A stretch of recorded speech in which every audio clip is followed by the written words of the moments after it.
Bismillahirrahmanirrahim and Assalamu alaikum students. Hopefully you all are safe and fine and doing good. My name is Iram Hassan and today's lecture is about F distribution. Students, जो हमारे पास F distribution का जो formula होता है वो होता है S1 square divided by S2 square, ठीक है। अब जो S1 है वो हमारे पास आ जाता है वेरिएंस ऑफ सैम्पल। जो सैम्पल का वेरिएंस होता है उसको हम एस से डिनोट करते हैं, और जो हमारे पास पॉपुलेशन का वेरिएंस होता है उसको हम सिग्मा से डिनोट करते हैं, ठीक है। अब यहाँ पे जो उन्होंने बात की है कि जो हमारे पास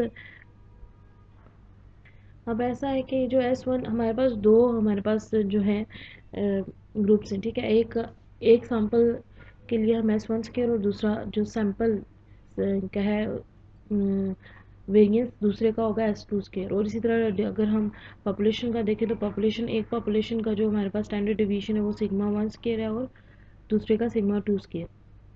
अब और हमारे पास जो सैम्पल साइज होगा वो N1 और N2 होगा दोनों के लिए। फर्स्ट सैंपल के लिए N1 एंड सेकंड के लिए N2, ठीक है। अब जो इसमें हम कह रहे हैं कि ये काय स्क्वायर को फॉलो करती है कि जब हमारे पास आ जाता है काय one square divided by V1, new one बोलेंगे इसको, सॉरी V1 नहीं बोलेंगे, ठीक है। तो ये हमारे पास काय स्क्वायर को फॉलो करता है यहाँ पे, ठीक है। और जो हमारे पास न्यू वन होता है उसके डिग्री ऑफ फ्रीडम होता है हमारे पास, ठीक है। उसको हम कैसे फाइंड करते हैं, N1 - 1। और जो न्यू टू होता है, जो सैम्पल टू के लिए हमारे पास डिग्री ऑफ फ्रीडम क्या होती है, N2 - 1, ठीक है। We say that the F is the value of the F distribution with the new one in new two degree of freedom, ठीक है। ये आ जाएगी। अब जो हमारे पास फार्मूला होता है वो होता है इसका S1 स्क्वायर और S2 स्क्वायर, ठीक है। तो ये सारी इसकी एग्जांपल्स लिखी हुई हैं कि जो हमारे पास फार्मूला जो बेसिकली है वो एफ का क्या होता है, एफ डिस्ट्रीब्यूशन का S1 square divided by S2 square. S1 greater value होती है और S2 लेस वैल्यू होती है। हमेशा हमारे पास जो दो आते हैं ना वेरिएबल सैम्पल्स का जो वेरिएंसेस आते हैं, हम न्यूमिनेटर में हम इसका लार्ज वैल्यू रखते हैं इसकी, और जो डिनोमिनेटर है उसमें हम इसकी लेस वैल्यू रखते हैं with V1 new one in new two degree of freedom, ठीक है।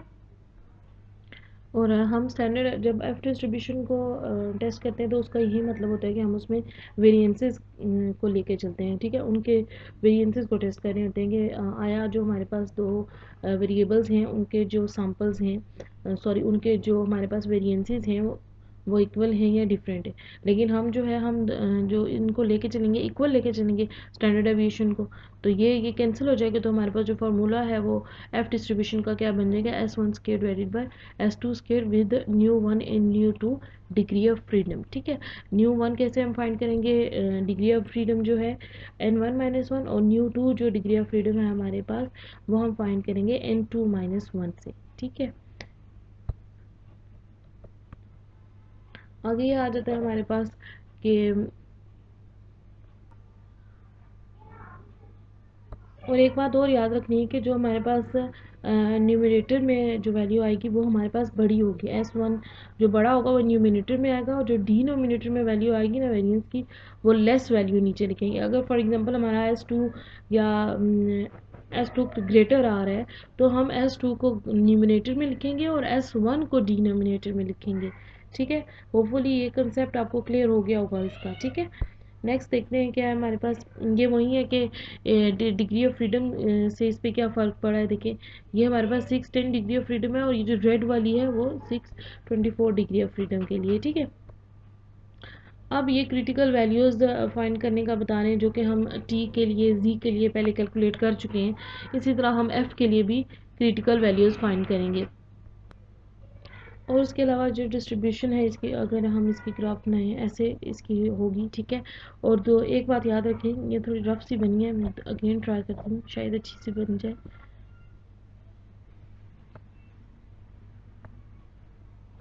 ये रही, ठीक है।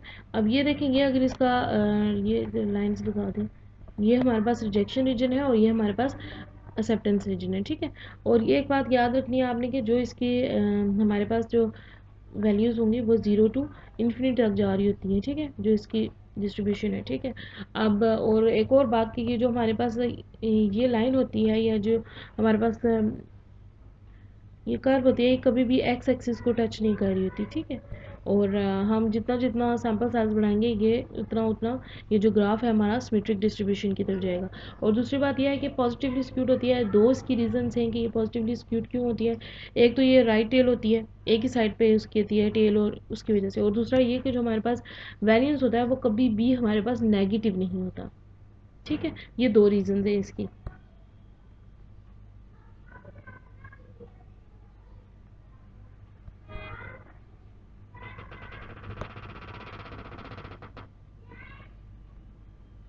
और मैंने आपको एक और बात बताई थी कि जो हमारे पास क्रिटिकल रीजन होता है वो हम क्रिटिकल वैल्यू में जब फाइंड करते हैं तो अकॉर्डिंग टू टेबल, अब जी का हम क्रिटिकल रीजन फाइंड आउट कर रहे होते हैं तो हम जी के टेबल को कंसीडर करते हैं, टी का कर रहे होते हैं तो टी के टेबल को कंसीडर कर रहे होते हैं, ठीक है।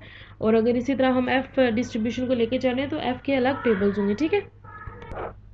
अब इसकी देखिए, हमारे पास जो डिग्री ऑफ फ्रीडम न्यू 1 है हमारे पास वो 6 है, और न्यू 2 हमारे पास 10 है। दो डिग्री ऑफ फ्रीडम आ गई, ठीक है। और एफ डिस्ट्रीब्यूशन जो है डिपेंड करती है डिग्री ऑफ फ्रीडम में, ठीक है। ये जो मेन इसका पॉइंट है। और हमारे पास जो लेवल ऑफ सिग्निफिकेंट है वो क्या है, 0.05। अगर यहाँ पे शॉर्ट सा टेबल दिया गया है, हम उसको देखें, अगर ये देखें न्यू 1 और न्यू 2, और हमारे पास जो सॉरी अल्फ़ा है, लेवल ऑफ सिग्निफिकेंस है वो 0.05 के लिए, ठीक है। अब हमारे पास न्यू ये 10 आ गई और ये हमारे पास 6 आ गई, ये वैल्यू हमारे पास क्रिटिकल रीजन में हम लेके जाएंगे इसको, ठीक है। ये देखें,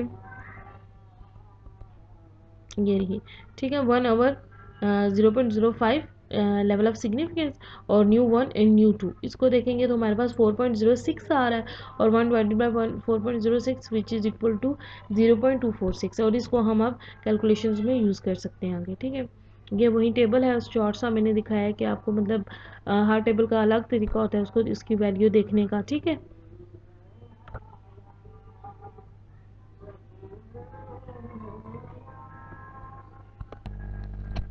जो मेन हमारे पास एफ डिस्ट्रीब्यूशन का फार्मूला है वो हमारे पास यह है कि अकॉर्डिंग टू वेरिएंस हम सिग्निफिकेंस लेवल सिग्निफिकेंस चेक करते हैं, ठीक है। अब कैसे, ये मैं आपको एक एग्जांपल बताती हूँ, ये देखें। और ये रेशो जो हमारे पास है, एफ का फार्मूला वाई वन के डिवाइडेड बाई एस टू के ratio of the sample sorry ratio of the variances है ये, ठीक है। S one is greater variance and S two is the smaller variance. यही बात मैं आपको पहले भी बता रही थी कि देखें, एस वन स्केयर जो है ना, इसका जो वेरिएंस हमारे पास आफ्टर कैलकुलेशन आता है ना, वो ग्रेटर है और एस टू का लेस है, ठीक है। फॉर एग्जांपल हमारा एस टू की अगर ग्रेटर वैल्यू आ जाती है वेरिएंस की, तो हम S two divided by S one करेंगे। डिनोमिनेटर में हमेशा वो वैल्यू आएगी जिसका वेरिएंस स्मॉल होगा, ठीक है। अब एग्जांपल एक लेते हैं हम। A group of mass communication students study telephone calls at the registrar office. The students monitor the time of the incoming and outgoing calls for 1 day, ठीक है। They that coming calls at last average of 4.13 minutes with the variance of 1.36 test the hypothesis that the variance of the samples are equal uses the 0.05 level of significance. वो कह रहे हैं कि आपने ये check करना है कि जो हमारे पास हाइपोथेसिस, आपने ये चेक करना है कि वेरिएंसेस का कि वो दोनों इक्वल हैं या नहीं। और हमने जो लेवल ऑफ सिग्निफिकेंस लेना है वो 0.05 लेना है, और बाकी जो हमारे पास डेटा है वो हमारे पास गिवन है, नंबर ऑफ ऑब्जर्वेशन 17 है, इसको लेके चलते हैं, ठीक है। अब फर्स्ट जो स्टेप होता है हमारा स्टैटिस्टिकल एनालिसिस जो हम करते हैं हाइपोथेसिस टेस्टिंग में, ठीक है। फर्स्ट स्टेप क्या होता है कि हमने हाइपोथेसिस टेस्टिंग जनरेट करने होते हैं दो हाइपोथेसिस एच नॉट और H one, null hypothesis and alternate hypothesis हमने बनाने होते हैं, ठीक है। अब नल हाइपोथेसिस क्या है हमारे पास, the variance of the samples of are equal. इसी तरह जब हम टी टेस्ट कर रहे होते हैं तो हम उसमें कह रहे होते हैं कि the mean of the samples are equal, उसमें हम मीन के लिए कर रहे होते हैं। और जो एफ डिस्ट्रीब्यूशन है इसके लिए हम सैंपल्स को लेके चलते हैं, सॉरी सैंपल्स के वेरिएंसेस को लेके चलते हैं। और अगर फर्दर ये एफ टेस्ट हम अनोवा टेस्टिंग में भी यूज़ करेंगे क्योंकि इसी पे बेस कर रहा होता है अनोवा। तो क्या हो जाएगा कि दोनों इक्वल हैं, H naught S one square is equal to S two, और द अल्टरनेट इसका क्या होगा, the variances of the samples are not equal which is S one square is not equal to S two square. ये हमारे पास हो गया hypothesis. उसके बाद हमारा सेट अल्फ़ा